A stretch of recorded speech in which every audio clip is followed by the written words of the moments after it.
Hello students, देखो बच्चों, ये जो ग्रेविटेशन चैप्टर जो है ये हमने यहाँ पर मतलब उसके जो कंसेप्ट है वो सब कंसेप्ट हमने क्या कर लिए, क्लियर कर लिए, सब पढ़ चुके हैं। और जो सॉल्व एग्जाम्पल थे उसको भी कैसे सॉल्व किया है ये भी हमने पढ़ लिया है।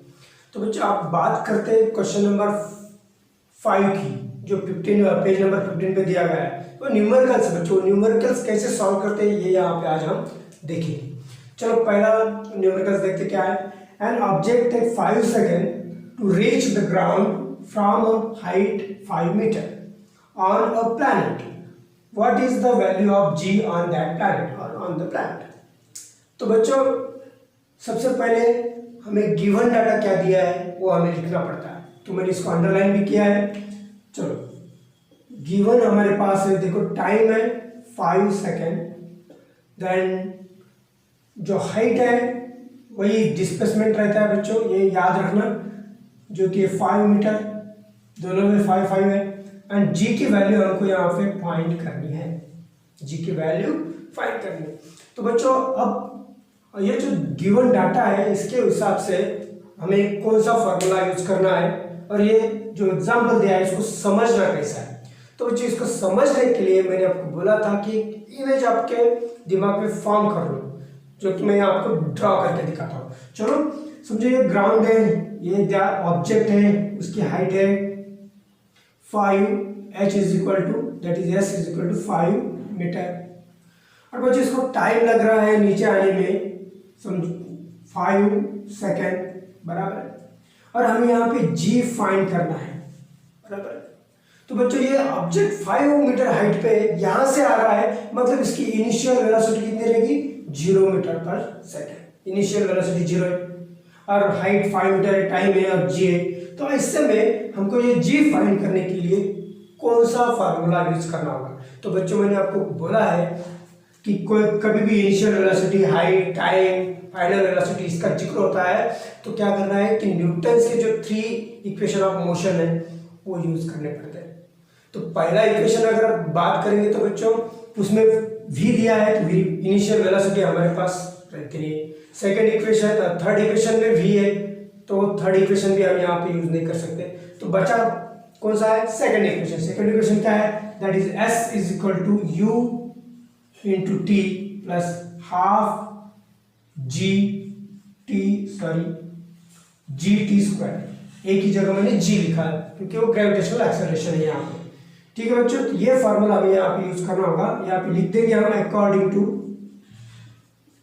To Newton's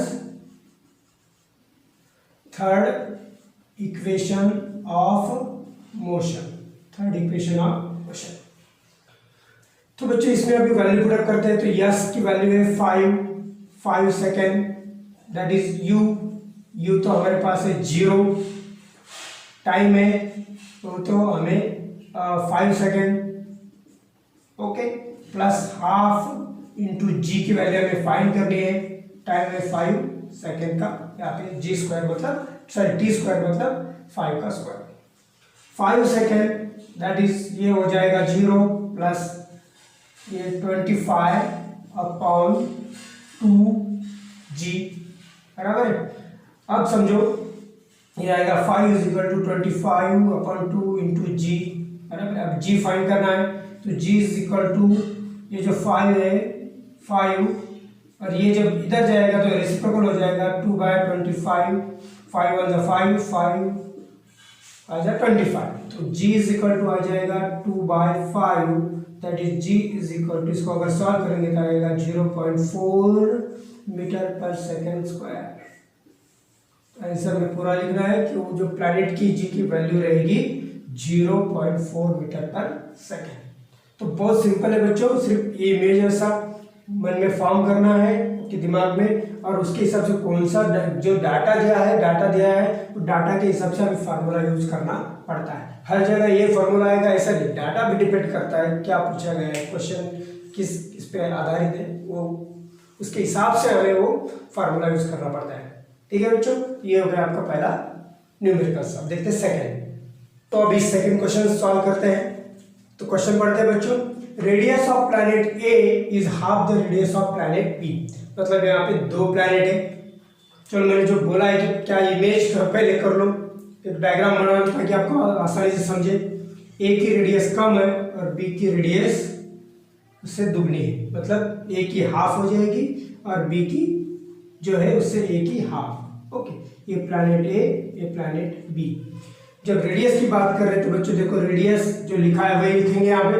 radius of planet A is equal to half of radius of planet B, मतलब रेडियस ऑफ प्लैनेट बी कितनी हो जाएगी, आर बी, उसकी आधी, हाफ आर बी।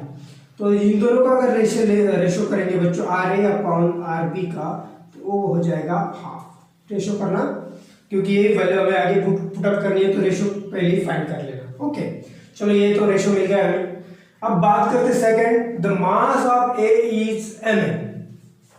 इसका मास जो है, mass of A is equal to M A. Given data जैसा है वैसा ही लिख रहे हैं।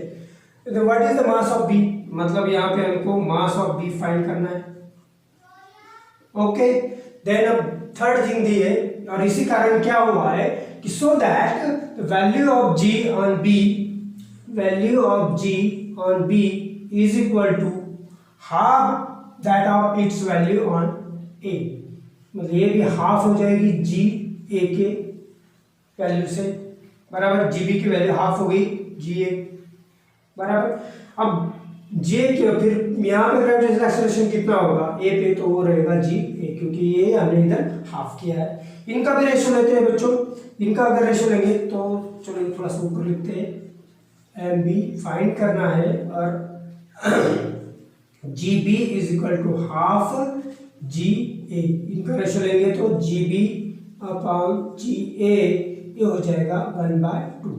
ठीक है, तो ये सब गिवन डाटा हमने यहाँ पे लिखा है और ड्रॉ भी किया है। तो आपको ड्रॉ करना एग्जाम पे तो करो, नहीं तो इसको डायरेक्टली भी आप सॉल्व कर सकते हो अगर आपको आता है तो, लेकिन समझाने के लिए मैंने पूरा ये यहाँ पे लिखा है। या फिर आप डायरेक्ट क्या कर सकते हो कि ये पूरा गिवन डाटा पहले लिख लो और इसके हिसाब से सॉल्व करो। तो बच्चों हमें जी की जो फार्मूला है वो पता होना चाहिए, that is g is equal to G M upon R square. ठीक है, जो कि हमें मास यहाँ पे फाइंड करना है।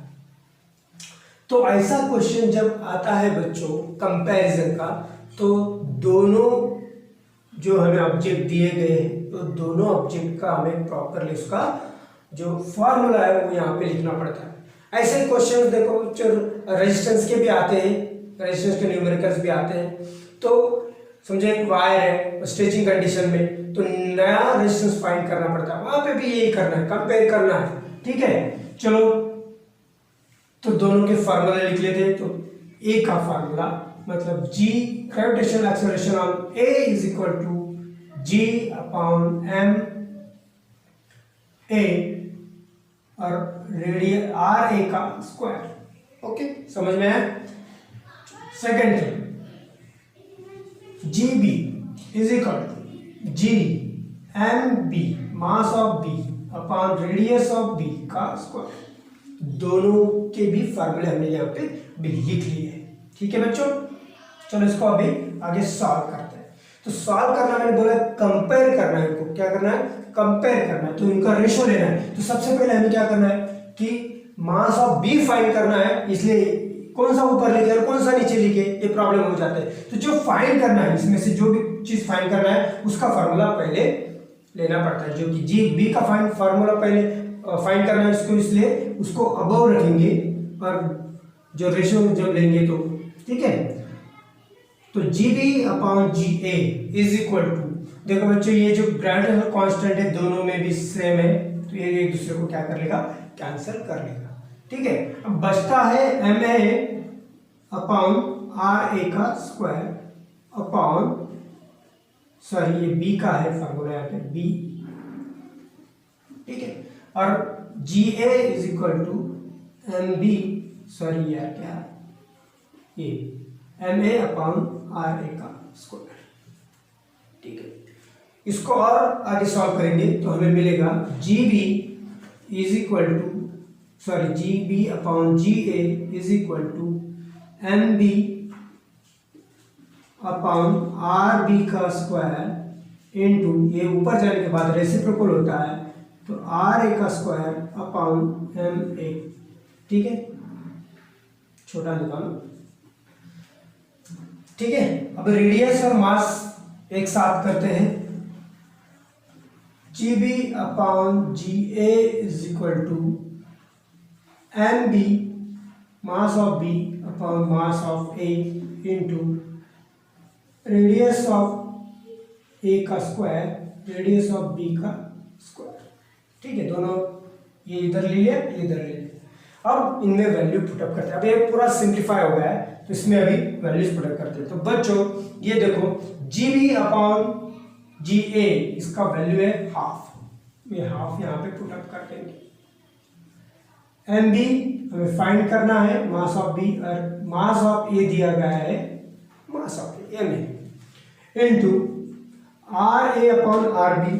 तो R A upon R B की वैल्यू है हाफ, तो उसका स्क्वायर 1/2 का square 1/2 is equal to M B upon M A, ये हो जाएगा 1/4। 4 को अब ये जो वैल्यूज है इसको इधर लिख रहा, ये हो जाएगा 4/2 is equal to M B upon M A, ठीक है।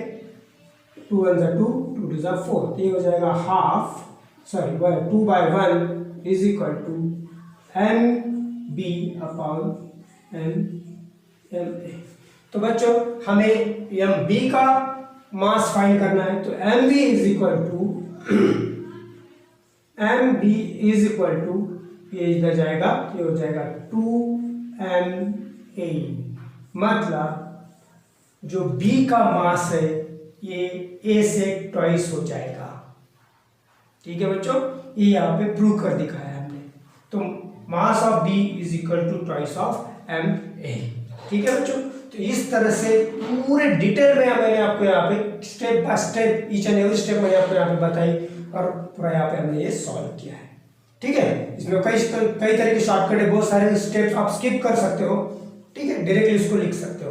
अगर आपको वैसा लिखना है तो आपके मार्क्स नहीं कटेंगे, ठीक है। लेकिन मैंने आपको समझाने के लिए पूरा स्टेप बाय स्टेप यहाँ पे लिखा है। तो इस तरह से ये क्वेश्चन सॉल्व करते हैं। The mass and weight of an object on the earth 5 kg and 49 respectively, 49 Newton, जो कि मास एंड वेट की बात हो रही। मास है 5 kg एंड वेट है 49 kg ऑन द अर्थ की बात, ठीक है। अब बात क्वेश्चन पूछा गया है नेक्स्ट कि what will be the values on the moon, moon पे इनकी वैल्यूज कितनी रहेगी, जो कि हमें अज्यूम करना है that acceleration due to gravity on the moon is 1/6 of the earth, मतलब जो जी की वैल्यू है मून की ग्रेविटेशनल एक्सेलरेशन की वो अर्थ के वैल्यू से 1/6 है। तो ये जाहिर है बच्चों की जो यहाँ पे जितना वेट होगा, और मास और वेट की बात यहाँ पे हो रही, तो बच्चों हमने पता है कि मास जो है बच्चों कांस्टेंट रहता है, वो कहीं चेंज नहीं होता है, प्लेस टू प्लेस चेंज नहीं होता, लेकिन weight place to place change होता है। जो कि मून की जो ग्रेविटेशनल फोर्स है, दैट इज ग्रेविटेशनल एक्सेलरेशन है, वो 1/6 है, मतलब बहुत कम है, तो उसका वेट वहाँ पे कम हो जाएगा, लेकिन मास कांस्टेंट रहेगा। जाहिर सी बात है, सिंपल है, ठीक है। तो इसको सॉल्व कैसे करेंगे, आंसर गिवन डाटा है मास on earth is equal to 5 kg and जो वेट दिया है wait on the earth that is 49 Newton, और हमें फाइंड करना है मास ऑन मून और वेट ऑन मून, जो जी की वैल्यू दी है हमें ग्रेविटेशनल अर्थ का पता है बच्चों 9.8 है, okay, metre per second square, and जो ग्रेविटेशनल एक्सेलरेशन जो मून पे है बच्चों वो है 1/6 of g gravitational on the gravitational acceleration of the earth. इसको अगर सॉल्व करेंगे बच्चों तो देखो 9.8 है, 1/6 इंटू 9.8, तो आंसर आ जाएगा 136.3 metre per second square, sorry 1.63 metre per second square आएगा। कहाँ पे, gravitational acceleration on the moon, ठीक है। तो इसको ब्रैकेट कर लेते हैं।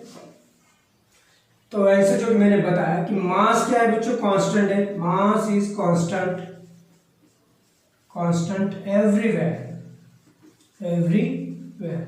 सो mass on moon, short small letter में लिखा था, mass on moon is equal to 5 kg। ये हो गया मून पे उसका मास तो हर जगह सेम रहता है, तो हमने पहले ही पढ़ चुके हैं बच्चों। तो सिंपल सी बात है, सिर्फ याद रखना है। ओके, मास कांस्टेंट रहता है एवरीवेयर। अब बात करते हैं वेट की, वेट ऑन द मून। तो वेट बच्चों हमको पता है कि फोर्स ही रहता है। वेट क्या रहता है? Force of attraction due to gravity. और मून की जितनी ग्रेविटी उसने जो फोर्स लगाया है वही वेट उसका रहता है। तो वेट का फार्मूला बच्चों m into g, mass into gravitational acceleration of that planet. तो मास है 5 kg और g की वैल्यू कितनी आई है हमारी मून पर? That is 1.63। ओके, इसका अगर आंसर हम सॉल्व करेंगे तो 5 3 जा 15, 31 और 5 3 जा, ओके। तो ये आ जाएगा उस पे, sorry Newton, 8.15 Newton wait on the moon. वो सिंपल क्वेश्चन था बच्चों, लेकिन थोड़ा सा दिमाग लगाना होता है यहाँ पे। हमें ये समझता है कि यार मास को कैसे फाइंड करें। मास तो भाई सब तरफ कांस्टेंट है, ठीक है। तो इस तरह से ये थर्ड क्वेश्चन यहाँ पे सॉल्व। तो आंसर में पूरा आंसर जो है वो फुल सेंटेंस में उसका आंसर लिखना है, ठीक है। Number D, an object thrown vertically upward reaches a height of 500 metre. एक ऑब्जेक्ट को अगर आपने ऊपर फेंका तो वो 500 मीटर हाइट पे जा रहा है। And what was his initial velocity, तो उसकी इनिशियल वेलोसिटी कितनी होगी? And how long will the object take to come back to the earth surface पे उसका आने के लिए कितना टाइम लगेगा? कम बैक मतलब जो ऊपर जाएगा और नीचे भी आएगा, वो टोटल टाइम हमें यहाँ फाइंड करना है। एंड जी की वैल्यू अज्यूम करना है 10 मीटर पर सेकेंड स्क्वायर, ठीक है बच्चों। तो मैंने जो बोला आपको, सबसे पहले हम गिवन लिखेंगे, दैट इज एच, वही डिस्प्लेसमेंट रहता है बच्चों, दैट इज 500 मीटर। जी की वैल्यू है बच्चों 10 मीटर पर सेकेंड स्क्वायर। और हमें यहाँ पे फाइंड करना है इनिशियल वेलोसिटी एंड टाइम कितना है। ये दो बातें बच्चों देखो यहाँ पे हमें फाइंड करनी। तो सबसे पहले मैंने जो बोला है आपको कि क्या करो कि एक डायग्राम बनाओ जिससे आपको आसान हो जाता है बच्चों। देखो क्या होता है, तो ये समझो 500 मीटर पे समझो एक ऑब्जेक्ट यहाँ पे गया, और ये जो डिस्प्लेसमेंट है या फिर वो जो हाइट है वो रहती है, वो है 500 मीटर, ठीक है। तो इसकी इनिशियल वेलोसिटी कितनी रहेगी? जबकि जी रहेगा 10 मीटर पर सेकेंड स्क्वायर, क्योंकि ये अर्थ है, ठीक है। और ये अर्थ सरफेस है, ऊपर 500 मीटर गया, इनिशियल वेलोसिटी कितनी? लेकिन जब वो ऊपर जाएगा तो उसकी वेलोसिटी डिक्रीज हो जाएगी और फाइनल वेलोसिटी बन जाएगी 0 मीटर पर सेकेंड, ठीक है बच्चों। ये सब बातें हमारे पास है। अब देखो बच्चों क्या है कि कोई भी अगर हमें डिस्प्लेसमेंट वगैरह ये सब जब हम फाइंड करते हैं तो बच्चों क्या रहता है कि हमें न्यूटन्स के 3 इक्वेशन यूज करने होते हैं, that is v is equal to u plus a t, and then a की जगह g लिखेंगे बच्चों क्योंकि ग्रेविटेशनल एक्सेलरेशन है यहाँ पे। Then s is equal to u t plus half g t square, then third one is v square is equal to t u square plus 2gs। और यहाँ पे और एक बात मैं भूल गया बच्चों कि ये टोटल टाइम भी हमें यहाँ पे फाइंड करना है कि उसको जाने में कितना टाइम और आने में कितना टाइम लगेगा। तो ये सब बातें हमें करनी है। तो सबसे पहले बात की है कि इनिशियल वेलोसिटी फाइंड करना है वो ऑब्जेक्ट की। तो इनिशियल वेलोसिटी के लिए देखो बच्चों, इसमें भी इनिशियल वेलोसिटी, इसमें तीनों फार्मूले हम यूज कर सकते हैं, लेकिन ये दो फार्मूले टाइम का जिक्र है तो जो कि हमारे पास नहीं है वो भी हमें फाइंड करना है, इसलिए हम यूज करेंगे थर्ड फार्मूला जिसमें हमें इनिशियल वेलोसिटी मिलेगी, ठीक है। यहाँ लिखेंगे बच्चों इस तरह से कि Newton's third equation of motion, v square is equal to u square plus 2gs। Values put up करेंगे कि देखो v की वैल्यू रहेगी 0, u का हमें फाइंड करना है 2g, 2 इंटू माइनस जी, क्योंकि ये हम अपवर्ड थ्रो कर रहे हैं स्टोन को या ऑब्जेक्ट को, इसलिए वो माइनस रहेगा। इनटू यस कितना है तो माइनस जी की वैल्यू डाल देते हैं यहाँ पे 10 और एस है 500, ठीक है।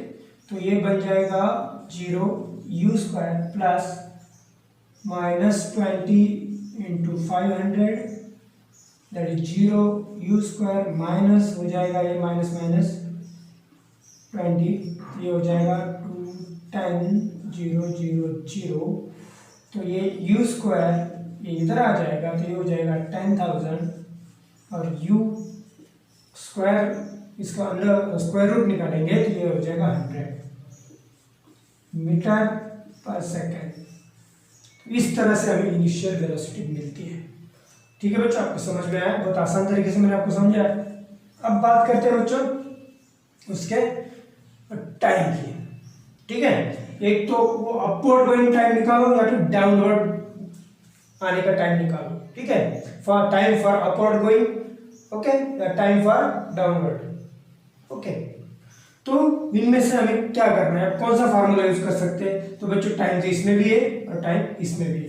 ठीक है, इसमें हमें इनिशियल वेलोसिटी मतलब अभी देखो इनिशियल वेलोसिटी कितनी रहेगी। अगर नीचे से ऊपर जाता है बॉल या ऑब्जेक्ट तो इसकी फाइनल वेलोसिटी हो जाती है 0 और इनिशियल वेलोसिटी जो कि हमने यहाँ पे फाइंड की और ये जो टाइम है अपवर्ड जाने का निकालेंगे। ठीक है, तो ये फार्मूला भी यूज कर सकते हैं और ये फार्मूला अगर यूज करते हैं तो ये हमें जो इनिशियल वेलोसिटी जो बच्चों वो डाउनवर्ड डायरेक्शन की लेनी पड़ती है। तो यहाँ पे जब वो डाउनवर्ड आएगा तो इनिशियल वेलोसिटी हो जाएगी 0 मीटर पर सेकेंड। ठीक है, दोनों फार्मूले हम यूज कर सकते हैं, लेकिन क्या करना है कि जब ये फार्मूला यूज करेंगे तो यहाँ पे फाइनल वेलोसिटी हो जाएगी 0 और ये फार्मूला यूज करेंगे तो यहाँ पे इनिशियल वेलोसिटी हो जाएगी 0। ठीक है बच्चों, तो ये याद रखना। तो सबसे पहले हम ये फार्मूला यूज करेंगे, that is v is equal to u plus g t. ठीक है, इनिशियल वेलोसिटी 0, u रहेगा 100 प्लस -10 क्योंकि वापस नीचे से ऊपर बॉल जा रही है इंटू टी। ठीक है, तो ये हो जाएगा 100 माइनस 10t। ठीक है, जब इसको इधर लाएंगे तो ये हो जाएगा 100 इज इक्वल टू 10t और ये 100 से अगर इसको डिवाइड करेंगे तो हमारा टाइम आ जाएगा 10 सेकेंड। ओके सर, इधर लिखते हैं t is equal to 10 second. तो बच्चों ये अपवर्ड जाने का टाइम है बराबर है ये। तो टोटल टाइम जो रहता है बच्चों तो यहाँ पर लिखेंगे हम total time is equal to t into 2 that is t into 10 into 2 that is equal to 20 second. तो टोटल टाइम जो मिलेगा हमको इसको कैपिटल टी लिखेंगे तो टोटल टाइम है 20 सेकेंड। तो ये तीनों आंसर्स को आप क्या करो बॉक्स कर दो ताकि वो जल्दी से आप कोई चेक करेगा जो एग्जामिनर चेक करता है उसको जल्दी से दिख जाते हैं। ठीक है, पेपर प्रेजेंटेशन की बात है तो इस तरह से इसका आंसर आएगा तो पूरे वर्ड में इसका आंसर लिखना है। ठीक है, फुल सेंटेंस। तो ये हो गया सेकंड क्वेश्चन, सॉरी डी। अब इसके आगे ई देखते हैं। A ball falls off a table and reaches the ground in 1 second. Ball एक टेबल से बॉल गिर रही है और 1 सेकंड में ग्राउंड पे आ रही है। Assume that g is equal to 10 metre per second square. g की वैल्यू 10 मीटर लेना है मीटर पर सेकंड स्क्वायर और कैलकुलेट करना है speed on reaching the ground, कितना स्पीड रहेगा उसका, and the height of the table और टेबल की हाइट मतलब डिस्प्लेसमेंट। ठीक है, गिवन डाटा मैंने बच्चों जो दिया है वही लिखा है that is t is equal to 1 second, g is equal to 10 metre per second square. v find करना है और हाइट मतलब डिस्प्लेसमेंट कितना है, हाइट ऑफ टेबल मतलब बॉल की हाइट ही रहेगी टेबल की हाइट। ठीक है, तो चलो को फाइंड करते हैं। तो अज्यूम करना है बच्चों जो कि मैंने पहले बोला है आपको कि समझो एक टेबल है, टेबल पे एक चीज बॉल है और रेस्ट पोजीशन में इसलिए इनिशियल वेलोसिटी 0 रहेगी, जो कि हाइट जो डिस्प्लेसमेंट रहती है वो फाइंड करना है और वेलोसिटी फाइंड करना है और यहाँ पे g is equal to 10 metre per second square दिया गया है। ये सब मैंने यहाँ पे ड्रॉ किया है तो ये अच्छा रहता है समझने के लिए। तो ये सब एग्जाम में नहीं करना। और ये 3 फॉर्मूले आप 3 काइनेमेटिकल इक्वेशन तो आपको पता है, तो इसमें से हम कौन सा यूज करेंगे स्पीड फाइंड करने के लिए। ठीक है बच्चों, तो स्पीड फाइंड करने के लिए हमारे पास u है, h है, v है, g है। तो जो गिवन डाटा है उसके हिसाब से हमें फाइंड करना होगा। ठीक है, तो चलो इसमें अगर ये बात करेंगे तो हमारे पास जो इनिशियल वेलोसिटी है ग्रेविटेशनल टाइम है पर लेकिन डिस्प्लेसमेंट नहीं है हमारे पास क्योंकि वो फाइंड करना है। इसमें भी डिस्प्लेसमेंट आती है, 2 फार्मूले यूज नहीं होंगे, इसलिए पहला ही फार्मूला यूज करना पड़ेगा बच्चों u plus g t. v is equal to u plus g t, जो कि v हमें फाइंड करना है और u की वैल्यू है 0, g की वैल्यू है 10 और टाइम है 1 सेकेंड, ठीक है। जी पॉजिटिव रहेगा क्योंकि चीज ऊपर से नीचे आ रही है, ठीक है। v इज इक्वल टू हो जाएगा 10 मीटर पर सेकेंड, ठीक है। v की वैल्यू यहाँ पे आ गई। चलो, तो उसकी वेलोसिटी रहेगी 10 मीटर पर सेकेंड। देन आप हाइट की बात करते हो तो ये फार्मूला यूज कर लेंगे डिस्प्लेसमेंट का, दूसरा भी यूज कर सकते कोई बात नहीं, लेकिन ये ut plus half gt square, क्योंकि ये सभी वैल्यूज हमारे पास है इसलिए, तो s is equal to u रहेगा 0 प्लस हाफ इंटू ये g 10 इंटू टाइम है 1 सेकेंड, तो 1 का स्क्वायर 1 ही रहता है, तो ये यस मिलेगा बच्चों। 2 1 जा 2, 2 5 जा 10, तो ये आएगा 5 मीटर, ठीक है। तो इस तरह से डिस्प्लेसमेंट अगर 5 तो उसकी हाइट भी रहेगी 5 मीटर। तो ये दोनों के आंसर बच्चों फुल सेंटेंस में नीचे लिखना है, पेपर प्रेजेंटेशन के लिए अच्छा रहता है, ठीक है। और इस तरह से एक क्वेश्चन यहाँ पे सॉल्व हो गया है, वो सिंपल था। एक क्वेश्चन नंबर ये, तो mass of the earth and moon दोनों का मास दिया है 6 into 10⁻24 kg and 7.4 into 10⁻22 kg respectively, okay. दोनों का मास दिया है। The distance between them is 3.84 into 10⁵ kilometre दिया है बच्चों, यहाँ पे किलोमीटर है तो उसको मीटर में कन्वर्ट करना पड़ता है, क्योंकि कोई भी एक ऐसा यूनिट हमें यूज करना पड़ता है, या सीजीएस से ऐसा है, तो ऐसा यूनिट में डिस्टेंस मीटर में काउंट किया जाता है, इसलिए मीटर यूज करेंगे, ठीक है। इसको मीटर में कन्वर्ट करेंगे। ये जो डिस्टेंस है और उनमें से जो इनके दोनों के बीच में जो ग्रेविटेशनल फोर्स है उसको हमें कैलकुलेट करना है, ठीक है बच्चों। तो गिवन डाटा मैंने दिया लिखा है यहाँ पे, जो मास ऑफ अर्थ है उसको m1 कंसीडर करेंगे, दैट इज 6 इंटू 10⁻24 kg, और m2 mass of moon that 7.4 into 10⁻24 kg, and distance है 3.4 इंटू ये जो किलोमीटर है इसको मीटर में कन्वर्ट करना है, तो इसमें 1000 हमें 10⁻3 ऐड ये करना पड़ेगा, मल्टीप्लाई करेंगे तो उसको ये हो जाएगा 1000 से, इसको अगर हम मल्टीप्लाई करेंगे तो ये मीटर में कन्वर्ट होता है, तो इसलिए 10⁻5 का हो जाएगा 10, क्योंकि 10⁻3 एंड 10⁻5 कितना हो जाएगा 8 हो जाएगा, तो इसलिए यहाँ पे डायरेक्टली 8 लिख देते हैं और इधर मीटर, ठीक है। अब बात करते हैं जी की। जी का वैल्यू हमें दिया था 6.7 इंटू 10⁻11 न्यूटन मीटर स्क्वायर पर केजी स्क्वायर, और फोर्स फाइंड करना है। तो बच्चों फोर्स का फार्मूला आप सभी को पता है, that is F is equal to G m1 m2 upon d square. तो m1 जी की वैल्यू जो है वो यहाँ लिखेंगे 6.7 इंटू 10⁻11 इंटू m1 है 6 इंटू 10⁻24 एंड ये है 7.4 एंड 2 की वैल्यू 10⁻22 डिवाइड बाय d का स्क्वायर। इसका स्क्वायर मतलब ये आ जाएगा 3.84 इंटू 3.84 इंटू 8 जो है 8 का हो जाएगा दुगना 16 10⁻16, ठीक है बच्चों। चलो आगे सॉल्व करते हैं इसको। मतलब क्या देता है बच्चों, इसका स्क्वायर मतलब ये 10⁻8 का भी क्या हो जाएगा स्क्वायर हो जाएगा, तो इसका इंटू करना पड़ता है 8 इंटू 2 16, इसलिए इसका स्क्वायर हो जाएगा 10⁻16, समझे।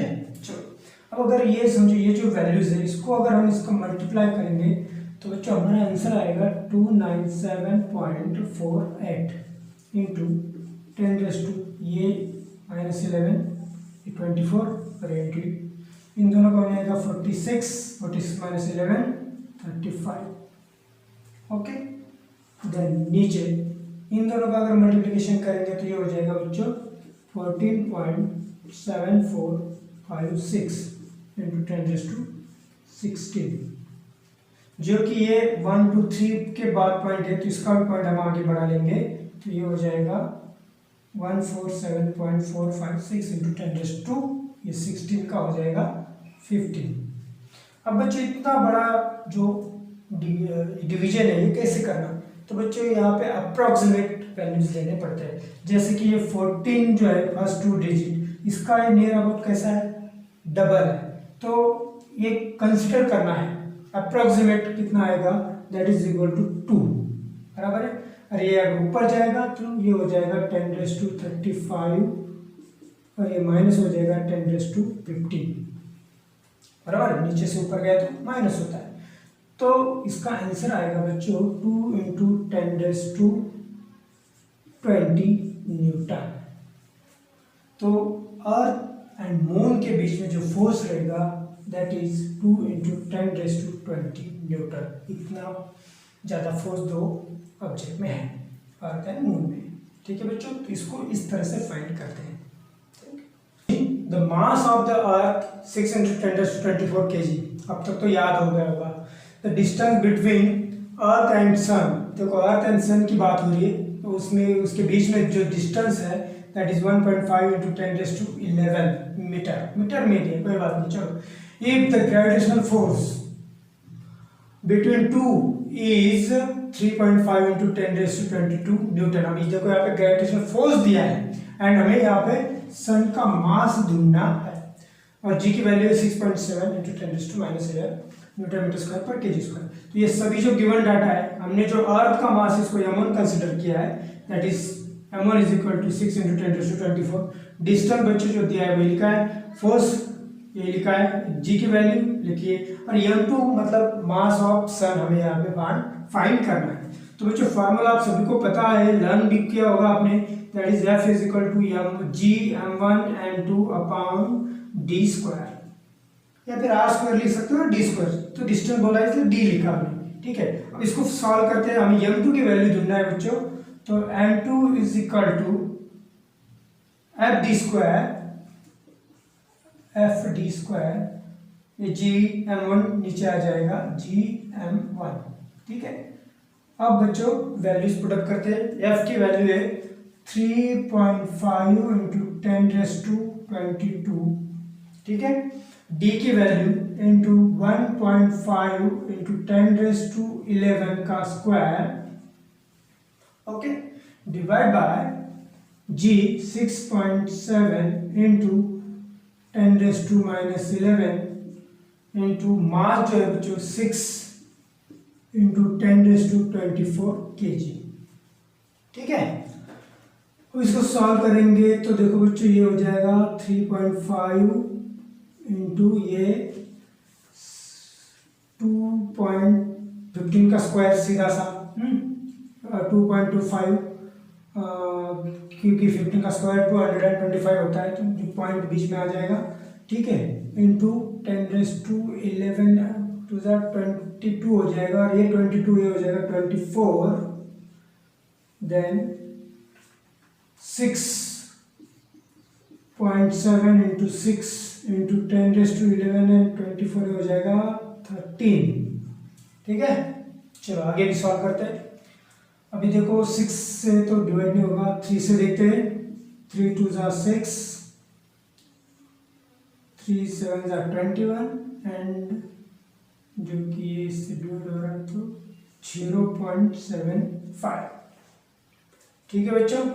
तो इस तरह से हमें ये करना है, ठीक है। यहाँ तक आ गया, तो इसको आगे सॉल्व करेंगे तो बच्चों इसका मल्टीप्लिकेशन करेंगे तो वो आ जाएगा 2.625 इंटू 10⁻44 डिवाइड बाय, इसका मल्टीप्लिकेशन करेंगे तो ये आ जाएगा 6 7 2 4 13.4, ठीक है।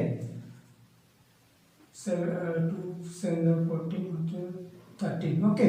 अब ये 10 ऊपर चला गया, 10⁻13 हो जाएगा मैक्स, ठीक है।